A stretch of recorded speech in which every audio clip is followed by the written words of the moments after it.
Hello everybody, my name is Adriana and today I'm going to show you a bit of a beautiful city called Dublin.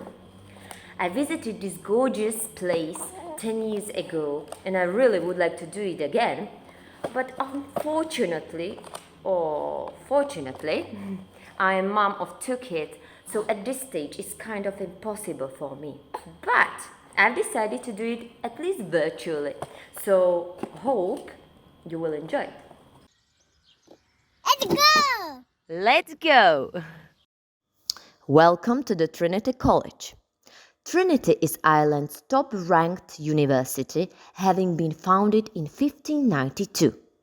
Trinity's spectacular campus, located in the heart of Ireland's bustling capital city, is home to a community of scholars at the forefront of research and teaching.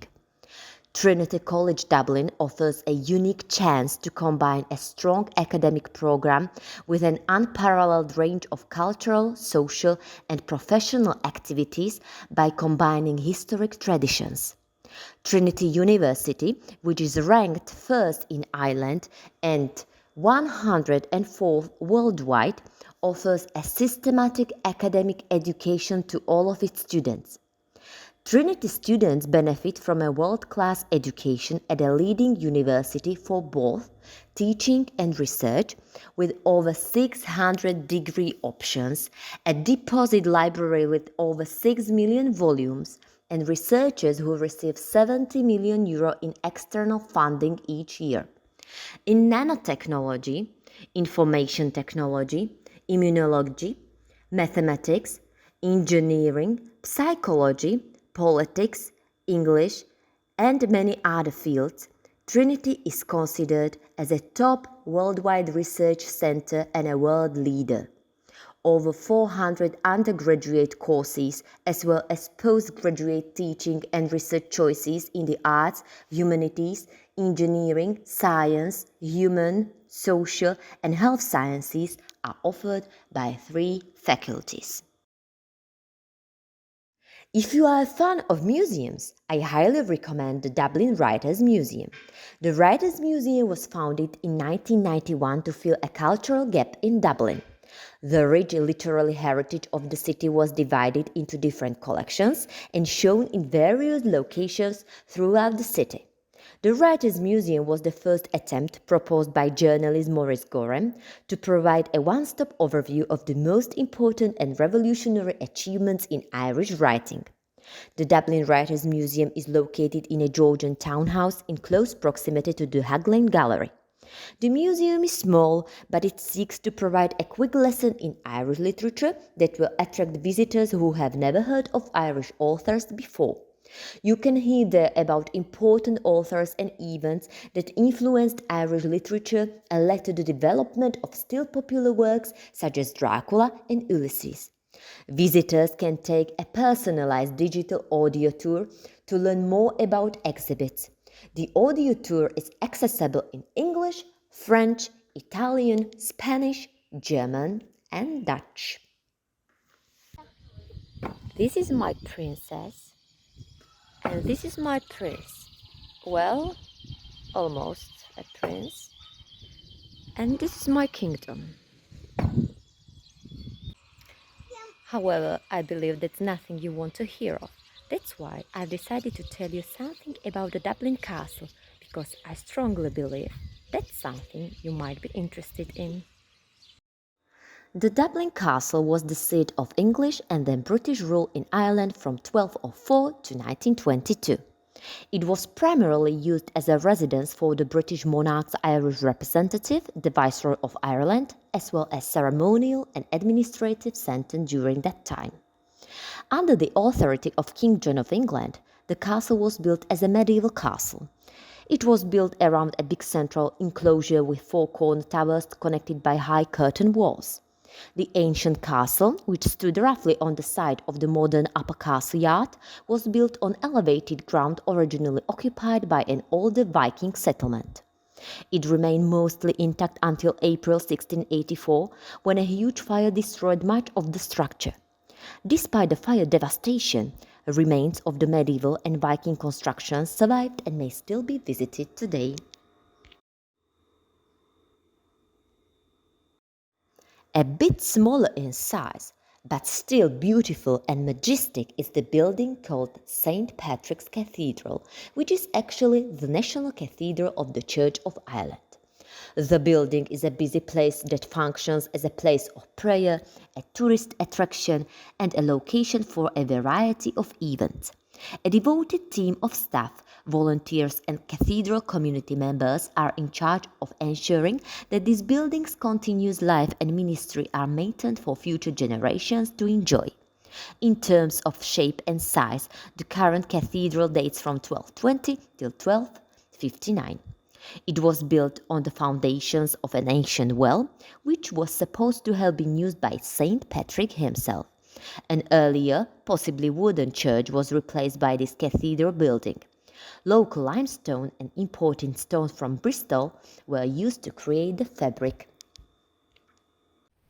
The Great Famine, also known as the Great Hunger or the Irish Potato Famine, was a period of mass starvation and disease in Ireland from 1845 to 1849. The most affected areas were in the west and south of Ireland, where the Irish language was dominant. Given the large number of Irish people who have left the country and established new lives, there was a strong need for a cultural institution that recognized the importance of the Irish diaspora in the cultural, political, and economic development of both Ireland and the communities where they settled. Epic is situated in the CHQ building on Custom House Quay, one of Dublin's most historic places.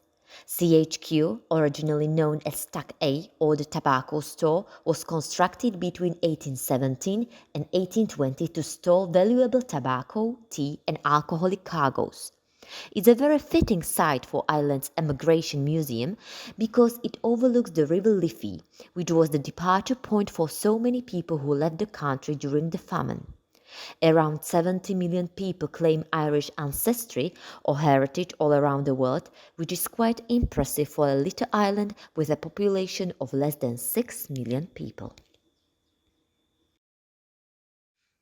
Norma Smurfit commissioned Famine Memorial, which was presented to the City of Dublin in 1997. The artwork is a memorial to the Irish people who were forced to flee during the Irish famine in the 19th century. The bronze statues, which are placed on Custom House Quay in Dublin's Docklands, were created and crafted by Dublin sculptor Rowan Gillespie.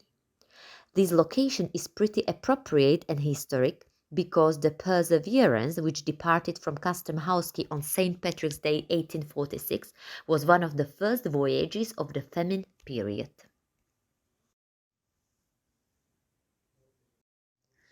The very first Jeanie Johnstone ship was constructed in 1847 in Quebec in Canada. John Mann, a Scottish-born shipbuilder and master craftsman, commissioned her. Kerry-based merchants and John Donovan and Sons bought the ship for their family firm. Originally designed to transport timber, rope, molasses, rum, tobacco, tea, textiles, letters, and other cargo, the ship ended up delivering a completely different kind of cargo: desperate men, women, and children fleeing the famine. The ship transported people from Tralee to Canada and returned goods back between 1848 and 1855. At number 1 Marion Square, you'll find Oscar Wilde House. The prominent American College Dublin is now housed in this wonderfully maintained building. Performing arts and creative writing are among the courses available at the university. It is assumed that the world-famous poet and dramatist would be delighted that his childhood house is a centre for such research. This was one of Dublin's most famous families long before Oscar made his impact on the world. Oscar's parents, William and Jane, came here in 1855, a few months after Oscar was born, and number 1 Marion Square was the cultural epicenter of Dublin for the next 2 decades. The Wilde children, Willie, Oscar, and Isola, spent their childhoods in this house and in the park across the street. They were educated at home by two governesses, and they were present at many of their parents' meals and social occasions throughout the years, which was rare for Victorian times. Now the question for you. Do you really like the writer Jonathan Swift and you would like to keep some of his memorabilia at home? So let's start to work really hard and build up some savings. So you can buy one for 234,000 euro. Yes, this is the price for which Jonathan Swift's portrait was sold to an Irish buyer on the first day of the Hall Castle auction. And the painting by artist Francis Biden dates back to 1735. George Bernard Shaw's statue. Shaw's life-size bronze statue, which stands outside the gallery's Clare Street entrance, was created by a Russian artist Paulo Trubetskoy, whom the playwright referred to as the most amazing sculptor of our times. The two men became friends over their shared love of vegetarianism, and Trubetskoy went on to create three sculptures of Shaw. A life-sized statue of James Joyce, sculpted by Mario Fidibon, was placed in North Earl Street, Dublin in 1990 as a gesture of appreciation for Ireland's most fascinating author. And despite spending much of his adult life overseas, Joyce made Dublin the main focus of his writing. Once he said, "I always write about Dublin because if I can get to the heart of Dublin, I can get to the heart of all the cities of the world. In the particular is contained the universal." A James Joyce autograph is very rare and collectible. This is one of only 250 such copies signed by both Joyce and Matisse. When Joyce found out that the illustrator Matisse had been working on Homer's Odyssey instead of his novel, he refused to sign any more than the 250 copies he had previously signed, making this double signed edition extremely rare. A rare copy of James Joyce's Ulysses, illustrated by Henry Matisse, was sold for $14,460. The Samuel Beckett's Bridge. The Samuel Beckett's Bridge, opened in 2009, is Dublin's second youngest structure. It is named after a famous Irish person, Samuel Beckett, a Dublin native who received the Nobel Prize for Literature. The bridge was designed by famous architect Santiago Calatrava. He designed it in the style of a harp with 31 cable stays of various lengths tied to a 48-meter high curving pylon. It rotates 90 degrees and features two pedestrian lanes throughout its 123-meter span. Perhaps one of the most well-known Irish dishes, shepherd's pie, is typically made with a layer of ground beef or lamb with vegetables and topped with creamy whipped mashed potatoes, then baked and browned to perfection. But when I first tasted it, I didn't really like it and I am not a big fan of it.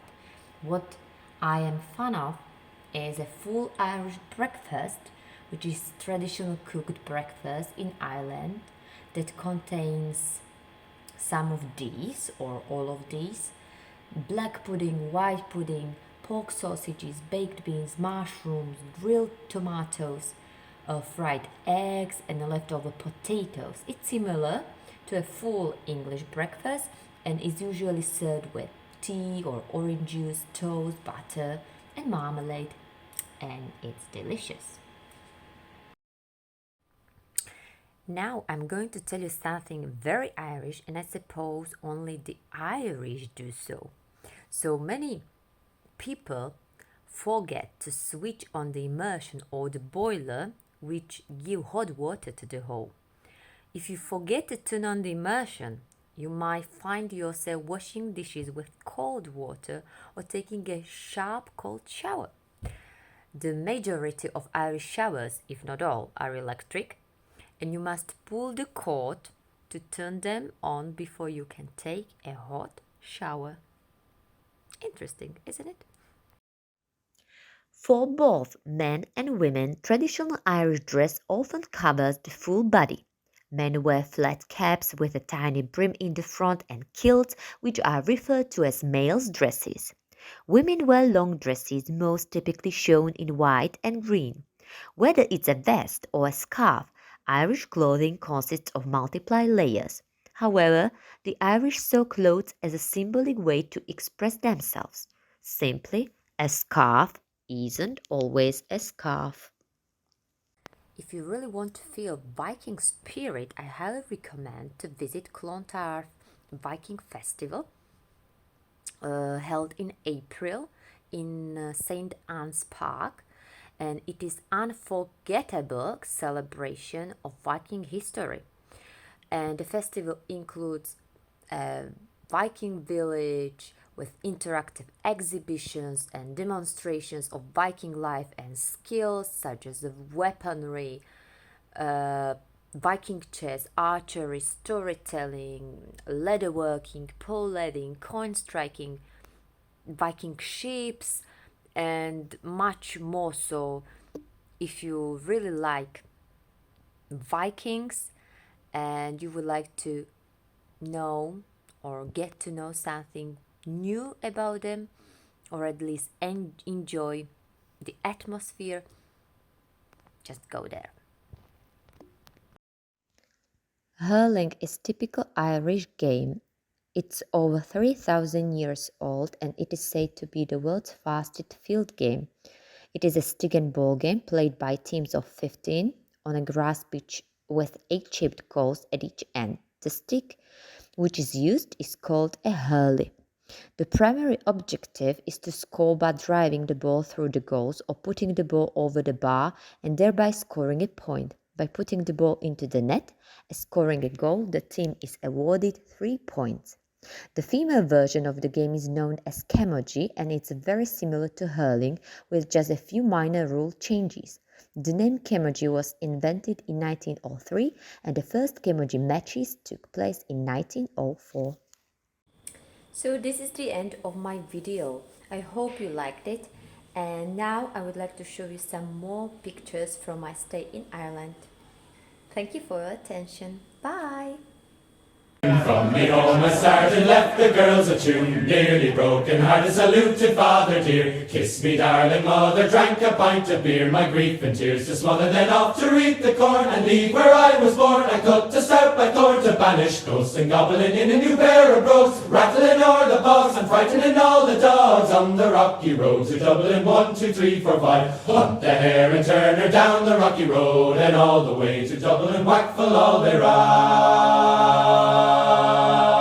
In Mullingar that night I rested limbs so weary, started by daylight, linked morning light, and airy Duncan dropping the pure to keep me heart from sinking. That's the paddy's dear when Harry's on for drinking. To see the lassie smile, laughing all the while, my curious doubts would set your heart a They asked if I was hard, the wages I required till I was almost tired of the rocky road to Dublin. 1, 2, 3, 4, 5. Hunt the hare and turn her down the rocky road and all the way to Dublin. Whack full all their in Dublin next arrival, what the laws are ready to be so soon deprived. The view of that my city was then I took a stroll. What the law their bundle it was stolen in locality. Something crossed me mind, then I looked behind. No bundle could I find upon my stick. A woman inquiring for the road, they said me Connacht Road wasn't much in vogue on the rocky road to Dublin. 1, 2, 3, 5. Hunt the hare and turn her down the rocky road and all the way to Dublin. Whack full all they ra.